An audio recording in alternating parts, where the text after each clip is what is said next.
So speaking about parameter passing, we have learned that in a function, we are able to have the caller, that means at a point and place in your program where you need to utilize the function, have the caller call the function, and at the same time pass in certain data values. And it can be one or it can be none, one, two, three, or many more data values in the form of positional input parameters and or the named input parameters as we have seen.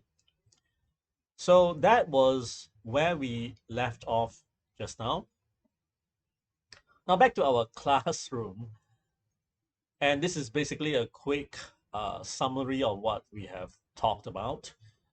Let me just try to highlight another aspect of it, and that is that each function is able to take in 0 or more inputs and return an output, one output. So that's another important design feature of a function. It's a feature, not a disadvantage. And so a function can take in none, one, or more input streams. I mean, we can do it in a positional way or named way, but that's just a little bit of a variation. But they are all input values from the caller to the function, and the function will do its job and then churn out the final result. The final result will be then returned to the caller at the point of the call. So if there are multiple calls, then the results will be returned separately at different timings to the different locations. And that's why at the start of this whole series, we learned about functions being a kind of a jump from the current execution sequence to a space inside the function, run, and then calculate the results, and the final result value is then being passed back, right back at the point where the function was originally called. So what does that mean? Well, it means that we have a sort of a return value where the function supplies a final return value. So as in this example here, the input to this function, there is first of all one and only one input, which is required. If you don't supply that, by then it's going to fail the runtime. And we supply an integer I, and it will perform a kind of a loop check to see if I can be divided by any number, any integer from 2 to half of the number, half of the integer. So you will test the divisibility, and so long as it can divide by any such number, then the input number I is not a prime and it will break out. So the function returns the value of this local variable, which is called prime yes no. And prime yes no is either true, it has been set to true before the for loop, and the for loop will keep on probing, testing one by one to divide. Upon succeeding, that means, for example, is 6 divisible by 2? Yes, right? It succeeds with a remainder of 0. Then prime yes no will be set to false. And if you know that the integer 6 is not divisible by 2, then it is no longer prime. You don't have to try for 3, 4, 5, and so on. So we break right away and return false immediately. Now you can of course also stick in a return inside. We'll try that in a while. All right. So for now, let me just copy the code over to my Spider, and I ask you to do the same. Copy and paste the code over.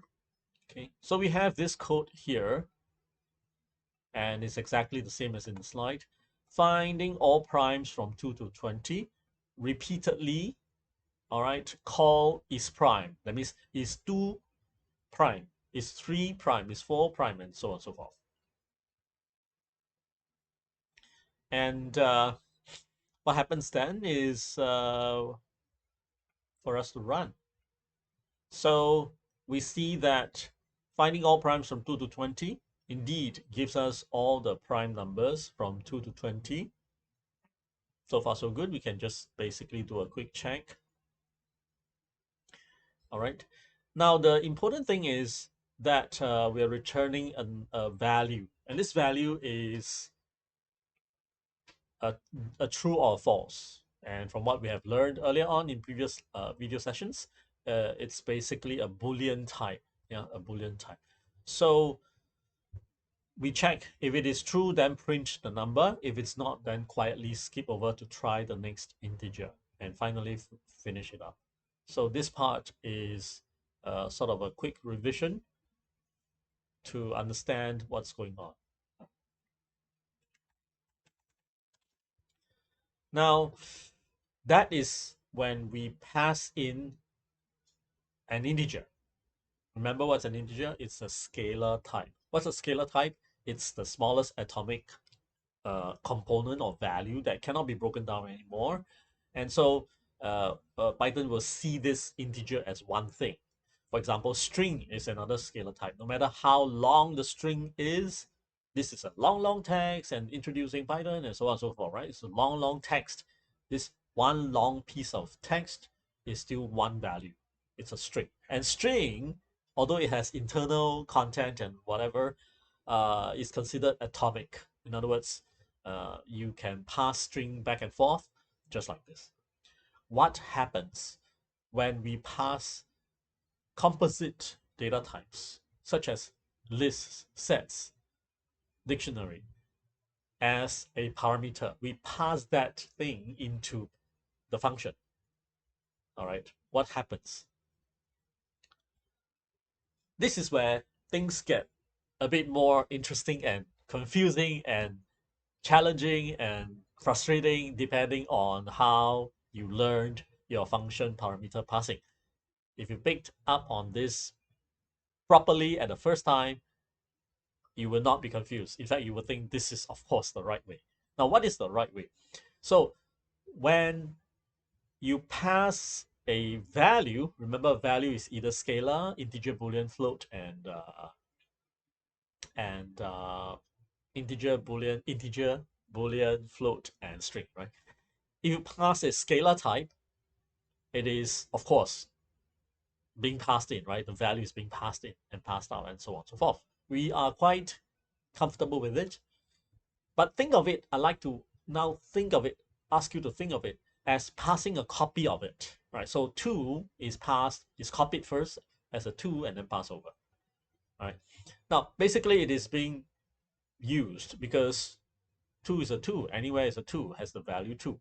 But not so when we have a list. So here, when we have a list, suppose the caller has a list 2, 3, 4, 5, 6, 7, 8, 9 like this. If it passes this structured type, right? Remember, list, dictionary, these are all structured types. A class that is a type that's created by a user basically is also a structured type, and so will also fall under this discussion. So when, as an example, I just use a simplistic list that we all are quite familiar with, can think about it, and to understand it, to start our understanding of it. So if the caller passes this structure, all right, this value called a list, which has many things, what happens to the function is that the function gets this same value, this same list. In other words, it gets a pointer to this.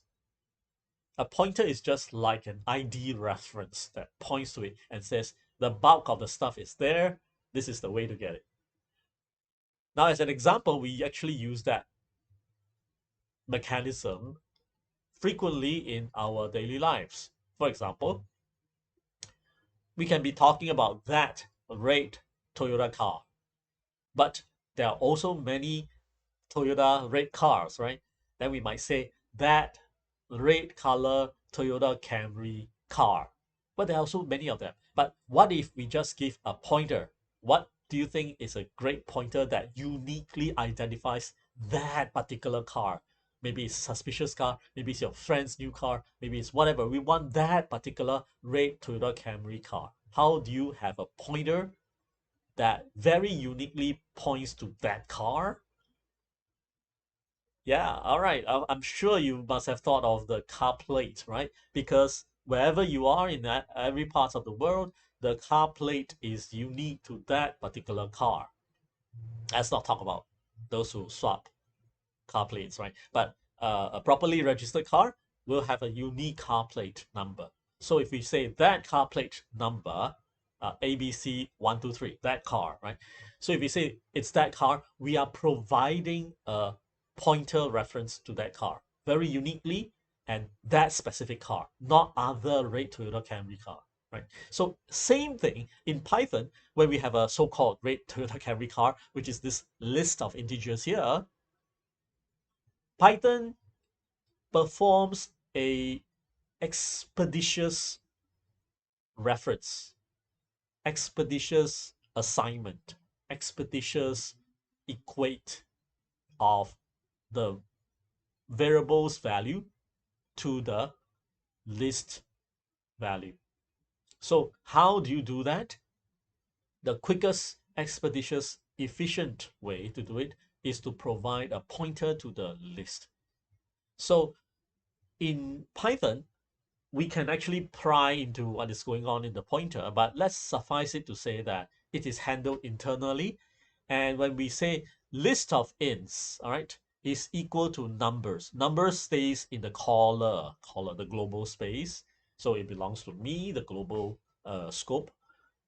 And if I were to say local variable list of ints is equal to global variable numbers, what happens? Well, it is going to assign a pointer to point at this structure. So the value inside list of ints is going to be an internal pointer like the car number plate, pointing at the global value stored somewhere inside that variable's container. All right, and whenever we talk about list of ints, Python will say, oh, I actually see a pointer. That's not the final result. Let me just follow the pointer and go to that container. Oh, there's a list there containing 2, 3, 4, 5, 6, 7. Let's try another example. You want to take a printout of the Python programming example solution. I say, well, I printed it out, but I kept it in my Toyota red Camry car. Then you go, well, I don't think that is good enough information because there are quite a number of Toyota red Camry cars. Oh, well, can you go to the car ABC 123? Here's the key. Open that door. You'll find it in the passenger's compartment.